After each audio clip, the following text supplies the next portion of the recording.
We made a roommate pact on a crisp October night. No feelings, no messy lines, just two guys splitting rent and carving pumpkins.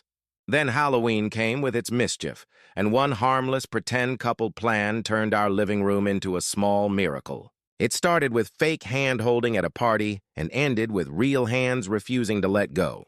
The pact shattered, the night glowed, and we learned some rules are meant to break, especially when kindness wears fangs. Tonight. If this story warms you, click like, subscribe for more heartfelt tales, and share your own Halloween memories in comments. My name is Sam, and the first time I saw Eli, he was kneeling on the floor of the apartment we were about to share, assembling a bookshelf with more patience than a saint and a pumpkin-colored hex key clutched between his fingers. He looked up, smiled, and said, "The good news is this thing will outlive us. The bad news is so will this blister." His voice was warm honey on a chilly day. I set my duffel down and offered to help, even though I've been known to lose an argument with packing tape. We found each other on a neighborhood board. He needed a roommate. I needed a place I could afford. The apartment was an old brick building in a mid-sized American city that pretends it's smaller than it is, tree-lined streets, stoops with potted mums, and a corner market where they actually know your name if you go in twice. The hallway floors creaked a little like they were singing old songs. Our unit was a second-floor walk-up with a bay window that faced a maple tree and the soft clatter of someone else's wind chimes. The place had a small square kitchen, cabinets that stuck in damp weather, and a living room that could be cozy or crowded depending on how many people were laughing inside it. Eli was 33, a graphic designer who took on freelance work with small businesses. He had gentle eyes, the color of old glass bottles you find at antique stores, and one of those smiles that starts as a tug at one corner and then gives in, helpless and bright. He wore flannel like it was invented for him and had the kind of neat beard you bake into a character if you're writing a novel and you need people to trust the main love interest. I was 32, newly single after the kind of breakup you tell people was mutual because it keeps the dinner conversation light. I worked at the library, a line of work that suits me, because I find it comforting to hand people stories when their own is confusing. On that first night after we signed the lease, we sat on the floor eating pizza hot enough to make our palms pink, because the table was still somewhere in a moving truck's belly. The television was balanced on 2 milk crates, and we were both careful not to breathe too hard so it wouldn't fall. It was early October. The window was cracked open an inch for the smell of leaves and cold air. Someone in the next building over practiced trumpet poorly, but with great enthusiasm. We talked about small things you say to be polite and big things you say, because sometimes you know when the person in front of you needs to hear it. Eli said, "Ground rules?" "Absolutely," I said. "Don't stack the cereal boxes.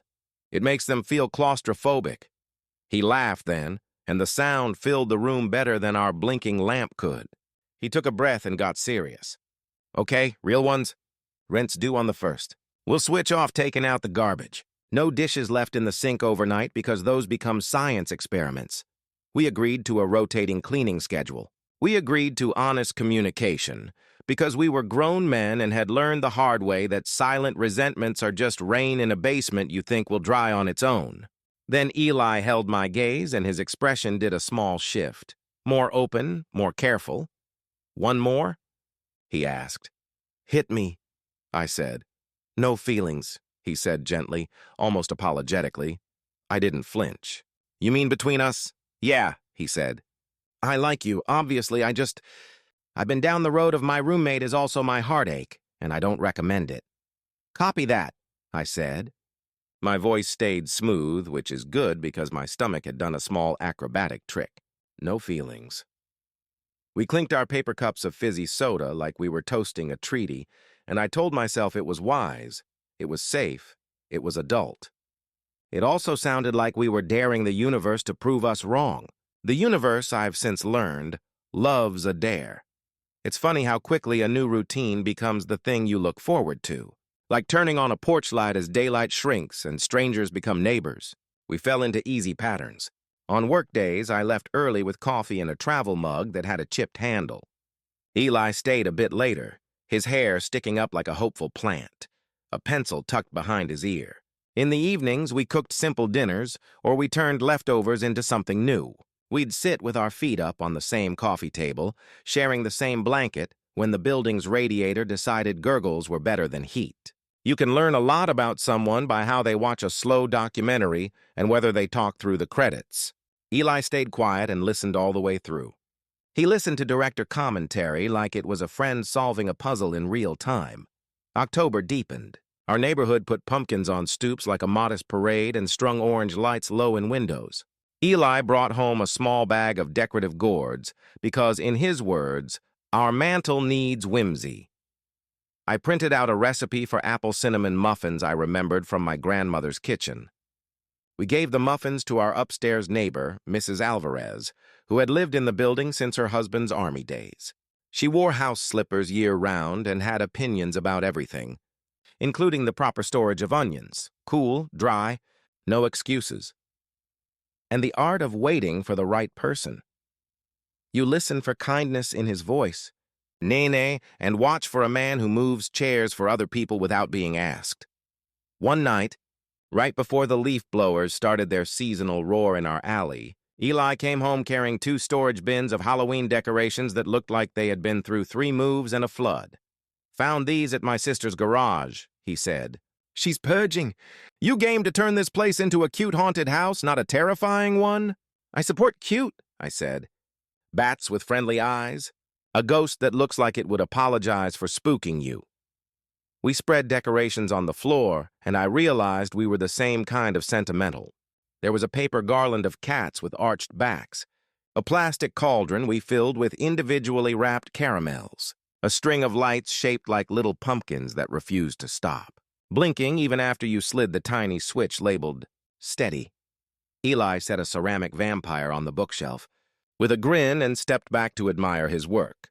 That vampire was too handsome for ceramic, if you ask me. Or maybe it was just that Eli was happy, which is contagious. While we worked, a text rolled in from my sister, June. She is the kind of person who can turn a 5-line grocery list into 3 stories, a reunion and a new friendship at the deli counter. The message was festooned with emojis and a sparkly gif of a bat flapping its wings. She wrote, "Are you coming to the big Halloween bash at the community center? Theme, retro monsters. Prize for best couples costume. Important detail, guess who will be there? Your ex, his new guy. Sorry in advance. Bring someone, please." I read it twice, then thrice, because my heart had the good sense to start beating like a wobbling popcorn kernel. Eli noticed. "You look like someone told you the dentist moved next door," he said, tying our bat garland with twine that kept unraveling. "My sister's party," I said. "She's on the planning committee.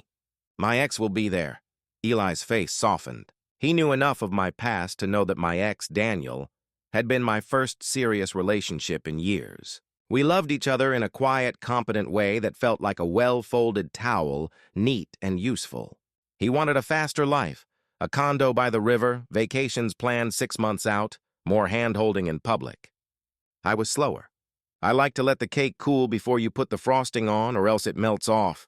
We parted kindly, but kindness can still knock around in a room long after the door's closed. "Want me to come with?" Eli asked. He said it like he was offering to carry a heavy box. Easy, practical, helpful. And then a spark of mischief. "We could win that costume prize. I have strong opinions about fake blood. In that, I think it gets everywhere and should be banned." "June says it's couples costumes," I said, letting my own tone tilt into a joke so we'd both have some cover if we needed it. "Seems like cheating if we show up as roommates." Eli shrugged, his mouth quick with an idea. "People hear couple and think labels. I hear commitment. How about we commit to being a team that night? We can pretend if it helps. I once pretended to know how to salsa for 2 full minutes before I told the truth." Something buzzed in my chest. Not fear, not quite excitement. It felt like the moment you realize a bridge is solid beneath your feet. "A pretend couple pact," I said, then winced at the word. "We already have one pact." Eli put down the twine. "We can add a clause. No feelings," he said softly, checking my face to make sure I wasn't hurt by the reminder. "Just mutual support. You don't have to see your ex alone." Somewhere in the building, Someone practiced scales on a piano, the notes like careful steps up and down a staircase. I thought about standing in a room full of paper bats and plastic spiders, watching my ex lean gently into someone else's shoulder while trying to keep my hands from looking empty. I thought about Eli offering me the simplest thing and the hardest, his company. "Deal," I said. We sealed it with a high five, so awkward we had to try again and then again, both of us laughing through it like we were in a commercial for imperfect people. When we finally got it right, it was a crisp clap. Neat and satisfying. We decided the costume later that week, perched at the kitchen table with 2 mugs of cider, steam curling into ghostly shapes that earned our decorations approval. "Retro monsters," I said. "We could do Frankenstein and the Scientist." "Dangerous metaphor," Eli said, smiling. "I'm not sure who's who." "Dracula and his unsuspecting village doctor," I offered. Elegant cape, dramatic collar, very little fake blood required. Eli's eyes went bright. "I can pull off a cape." "Not to brag, but I have good cape bones." I snorted apple cider. "Cape bones?" "Like cheekbones," he said. "But for capes, it's a vibe." We settled on Dracula for Eli, and the mortal who insists he's not in danger for me. We decided to wear our costumes to the neighborhood's trick-or-treat walk, too, because it was wholesome and offered the safety of crowds. We would be seen as festive roommates doing a bit together. We'd test drive our pretend couple energy in small doses, like you do when you're introducing a new food to a kid who says, "I'm not sure about green things." The week before Halloween, there was a gentle hush to the city in the evenings and a bright blaze of afternoons. I spent my lunch breaks at the library's front desk answering questions about where to find ghost stories that wouldn't give you nightmares, recommending books with pumpkins on their covers to people who believe seasonal reading is a way of being.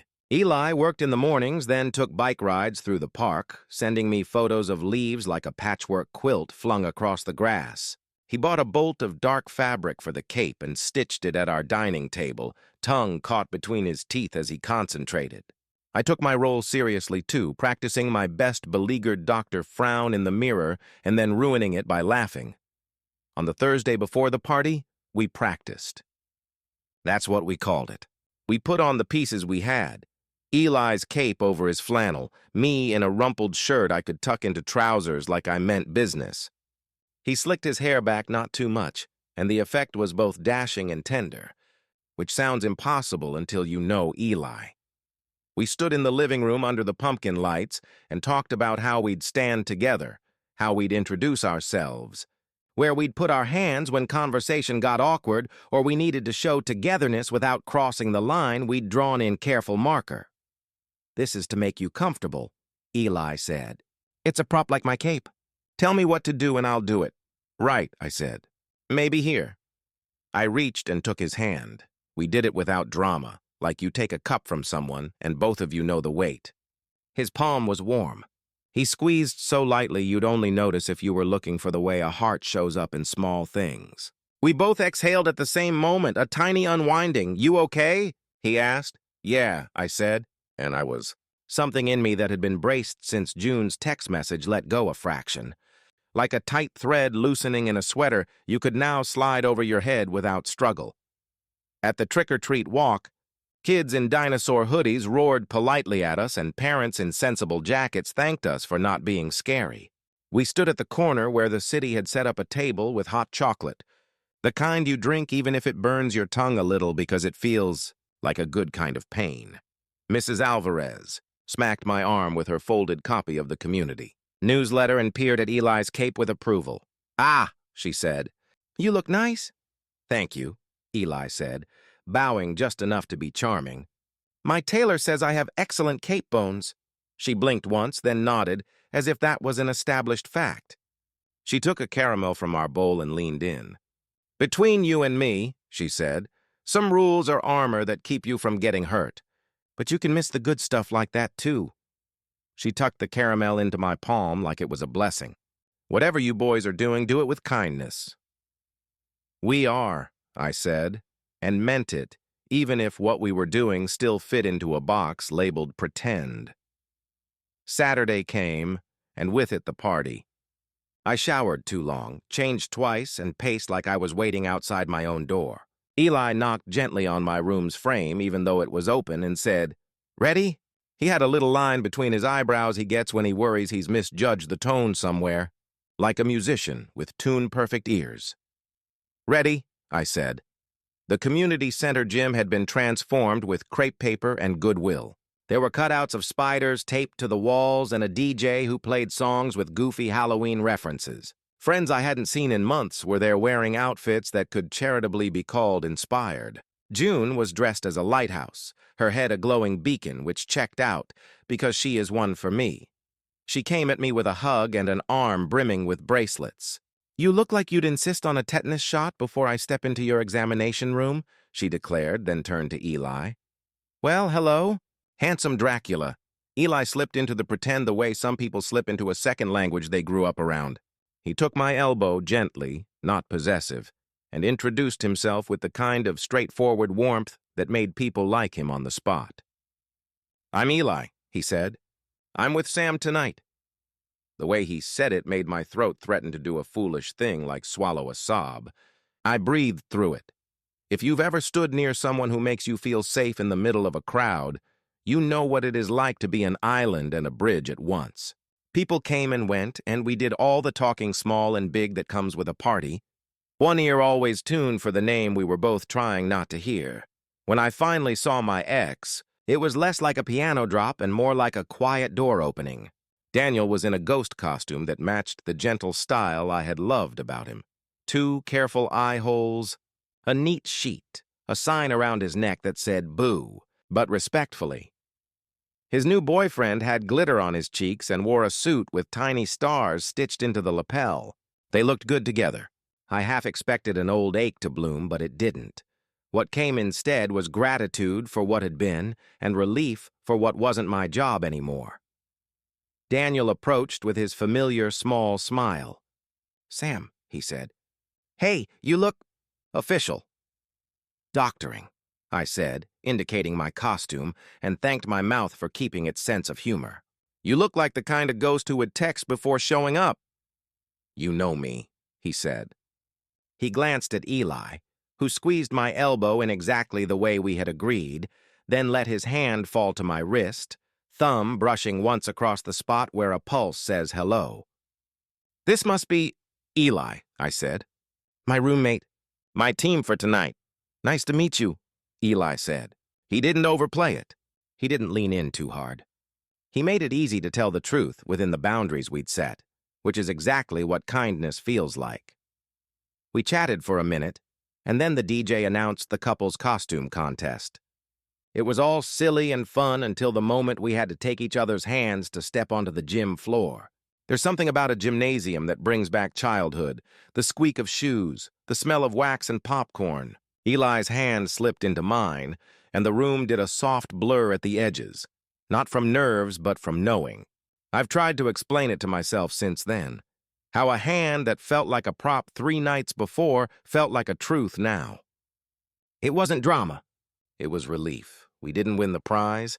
It went to a pair dressed as a salt shaker and a pepper grinder who performed a choreographed routine that made the judges giddy. It didn't matter. On the walk back to our apartment under a sky with a perfectly arrogant moon, we let our arms brush and didn't say much, which is how I know something important was happening. The air was cold enough to see our breath. The maple tree in front of our building had a posture I'd come to think of as ours. Sturdy, gracious, a little noisy in the wind. Inside, we shed our costumes gently like we were undressing grief. I set my doctor's coat on a chair and stood there with my hands in my pockets. Eli folded his cape in half and then in half again, smoothing the fabric with his palm as if it had done him a favor. He looked up at me and smiled, but it didn't land like it usually did. It hung in the air, waiting. "We did good," he said. "We did," I said. "Can I say something that might be too honest?" he asked. "I'd prefer that to not honest," I said, my voice quiet and steady, which was a miracle. He took a breath. "I like you," he said. "And not just in the my roommate is considerate and makes good muffins way, but we made a pact." There it was. The shelf we had carefully installed with brackets and anchors and label maker tape. The shelf that had held back something the way a dam holds back a lake that was a valley first. I stepped closer because I am not always brave, but when I am, it shows up like this. We did, I said. We made a pact on a night in October when it seemed simpler to say no to what might hurt. Eli nodded. He was close enough that I could see the shadow of stubble he'd missed near his jawline. We don't have to break it, he said, and then more honestly, but I think we already did. I think we did, I said. It was not a confession so much as an admission, like acknowledging a window was open, and that was why the curtain moved. He didn't kiss me right away, which is the piece of the story I want anyone listening to hear, especially older hearts who know the value of patience. He let the moment breathe. He let me decide if we were moving forward or turning back towards safe ground. I put my hand on his shoulder, a place you touch when you need someone to know you aren't going anywhere. Then he leaned in a little, and I met him halfway, and the kiss was simple. Not a fireworks display, not an orchestral swell. It was a clean yes. We stood there in the living room with the pumpkin lights reflecting tiny oranges in the window, and we let ourselves be still. I felt the profound kindness in him and recognized its match in myself. The pact we had made had been born from fear and practicality and a desire to respect each other. The one we would make next would need to be made of the same care, just pointed in a different direction. Now what? He asked, his forehead resting against mine like a prayer. Now we talk, I said, a little laugh in it because, of course. We make a list like two people who are good at lists. We name the scary parts so they get smaller. We sat on the couch under the blanket with the cable knit that had started to pill and made an inventory that would make Mrs. Alvarez proud. We said we would not rush. We would invest in soft mornings and honest nights. We would keep separate spaces in the apartment and build a common space in our days. We would check in like pilots on a headset, quick and precise. You good? I'm good. We would do holidays by our own calendar and add each other to the ones that already existed with care, not by invasion. We would be brave enough to tell the truth if, at some point, something big changed. Then, because life doesn't like tidy arcs, something big did change. The following week, Eli got an email from a design studio in Portland he had long admired. They had seen his work online and wanted to bring him out for a project that might become permanent. He told me at the kitchen counter while a pot of soup simmered and the windows fogged into soft circles. His voice had the old excitement in it, the kind you get when someone says your name from across a room you thought you weren't invited into. You should go, I said. The words came out and surprised me with how steady they sounded, but they also made my stomach drop like I was on a swing that had suddenly gone too high. I don't want to lose what we just started, he said. I also don't want to say no to a door I've been trying to find for years. Then we see if we can hold both, I said. I had no idea how, but I have learned that sometimes love is not a feeling, but a promise to stay curious in the hallway between rooms. We sat with calendars and looked at logistics and made plans with margins. He went out for 2 weeks in November, which felt like training for distance. We breathed through it by keeping our ordinary rituals, sending each other photos of the boring and the beautiful. He texted me a picture of a coffee cup and a foggy morning. I sent him a photo of Mrs. Alvarez's new door wreath and our maple tree looking rakish in the frost. He called me after a long day, and I listened to his voice pour through my phone and fill all the empty corners like warm air. We said good night in the softest way, and I slept fine and not fine, both true. When he came back, the leather on his shoes had new scuffs from different sidewalks. He set his bag down and looked at me like I was a lighthouse and he was a boat that knew how to find shore. We ate grilled cheese on the couch and he put his feet on the coffee table, deliberately in my space like he needed me to know there was still a place where he knew exactly how to be. He told me about bridges and street murals and a bakery that sells a croissant shaped like a crescent moon so perfect it made people tear up. What do we do if the project becomes permanent? I asked, because naming fear is a generous act. We talk about it again, he said. Maybe I fly back and forth. Maybe you come there. Maybe it turns out to be a beautiful short thing that leads to the next beautiful long thing. I don't know. But I want to choose you where I can. There's a trust that comes when someone tells you the truth without looking away. I reached for his hand the way you reach for the light switch in a familiar room. I want to choose you too, I said. We told our families around Thanksgiving because it felt right to place that news where gratitude lives. June cried into the mashed potatoes and blamed the onions. My mother sent 2 thumbs up, which for her is the equivalent of a fireworks show. Eli's sister sent a string of celebratory emojis and asked if she could start calling me her brother even if it was premature. Mrs. Alvarez brought us a plant, a sturdy, no-fuss one, and said, "Now you will see if you are good at watering on the same schedule." December pulled in with its own light, and we tested our new boundaries in the gentle, daily ways that matter most. I learned to let Eli have the last word on spices because his taste buds have opinions. He learned to leave me the left side of the couch on Tuesday nights when my favorite show was on. We went to the library late on the nights I closed up, and he would stand in the aisle and pick out a book with a cover that made him laugh and read lines aloud to me in the car on the drive home. We shopped at the thrift store for matching mugs, found 2 with a chip on the same side like they'd been waiting for company. We didn't take a single thing we had for granted, which doesn't make you immune to heartbreak. It makes you present for joy. The project in Portland extended and then extended again. Eli left for a week and then came home for a week, and we learned the rhythm of airports and small reunions and the way a soft t-shirt left behind holds the shape of a person you love. It wasn't ideal. It wasn't forever either. We said, we can do this, and then we are doing this, and both were true. Sometimes, I would look at the ceramic vampire on the bookshelf, the one we never packed away, and I'd laugh because it felt like a mascot for that October when we decided a no-feelings rule could keep us safe. It had done that in a way. It had kept us careful long enough for us to see our way to something sustainable. But it had also been a fence around a garden that needed a gate, not barbed wire. On the first snowy afternoon in January, I came home to find Eli sitting on the floor with his laptop closed and a look on his face that said, "Ready?" "It's permanent," he said.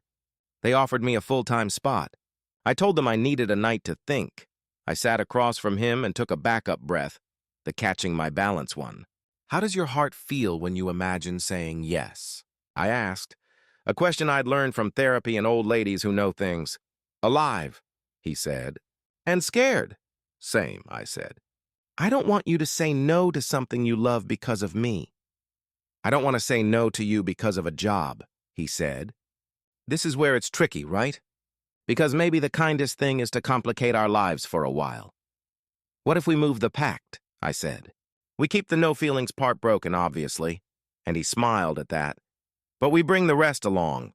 We promise no silent suffering, no shrinking ourselves down to fit in someone else's suitcase." He reached for my hand and held it like the first time, and also like it had been 100 times. "So we say yes for now," he said. "We make room for the future to tell us what it wants." We did what people in love do when faced with the unglamorous part. We made a plan that was a little dull and very brave. Eli would move in the spring. I would spend the summer there and see how it felt. In the meantime, we would be the best long-distance team we could, which meant an awful lot of ordinary tenderness. He put reminders in his phone to send me photos of mundane things. The inside of his fridge, the view from his desk, the way the light hit his wall in late afternoon. I wrote him letters because letters endure in a drawer in a way a text doesn't. And we both needed proof. On the anniversary of our pact, which we marked with a small, knowing smile in early October, we carved pumpkins at our kitchen table like the first night we met, even though the apartment you are picturing now actually belonged to a year earlier. We carved 2 faces that matched our moods, steady and a little goofy. We set them in the window, lit them, and watched the flicker like you watch a small child breathe while sleeping. We talked about that first high five that took 3 tries and declared it a perfect omen. We read back over the list of what we had promised, then added new items to the bottom. Be gentle with yourself. Be gentle with him. Celebrate unremarkable Tuesdays. Never weaponize early morning moods. When in doubt, go for a walk. At the end of the month, our building's hallway had that smell of wool and boots that means winter is wondering if it should knock. Mrs. Alvarez's door was open for precisely 2 minutes while she cooled a pie, and she called us in with the authority of someone who has never once burnt a crust. She cut us slices and sat us down with the kind of grace you practice for decades. "How's the love?" she asked, spoon poised, eyes light like someone who asks that question expecting to hear an answer worth keeping. It's complicated, Eli said, and good. Ah, she said, like stew. You let it sit, the flavors make friends. I raised my plate in salute. We made a pact, I said. It was the wrong one. Then we made another. This one fits. Of course it does, she said. No feelings is for people who never got past the first page. You boys are reading the whole book. When I think back to that first night, to us on the floor with pizza and a blinking lamp, to a pact that felt like a wise boundary and also a dare, I want to go back and put my hand on my own shoulder. I want to say, you are about to learn how to hold joy along with risk, how to let the future be a question you get to answer with someone else. You will learn that love isn't a flood all at once, but a tide that knows how to come in without knocking down your house. This, then, is our Halloween story. It has pumpkins and costumes and a community center dance floor. It has an ex you can smile at while letting go. It has kind neighbors and silly jokes and a cape with excellent bones. It has a no-feelings rule we made with the best of intentions and broke with the best of luck. It has us, grown men with hands steady enough to hold each other without grabbing, with hearts that learned how to make room. If you were to come by our apartment next October, you'd see the ceramic vampire still on the shelf. You'd see 2 mugs chipped on the same side and a couch with an indentation that says these 2 sat here and read to each other and shared a blanket they both hogged and gave back.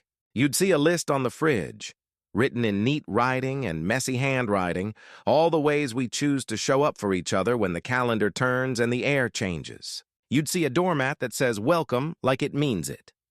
On Halloween night, we pass out candy with a bowl on our laps and a smile for each kid and parent. Eli does the voice for a small ghost who whispers boo like a secret, and I compliment a tiny werewolf on her excellent growl. When the bowl gets low, I reach for a new bag from the cupboard. Eli nudges me with his foot, a small hello, and I nudge back. The window is open an inch, and the neighborhood sings its old songs, laughter and footsteps and the rustle of leaves. We are exactly where we are supposed to be, which is the bravest thing either of us has ever done. We failed our pact, and we were right to.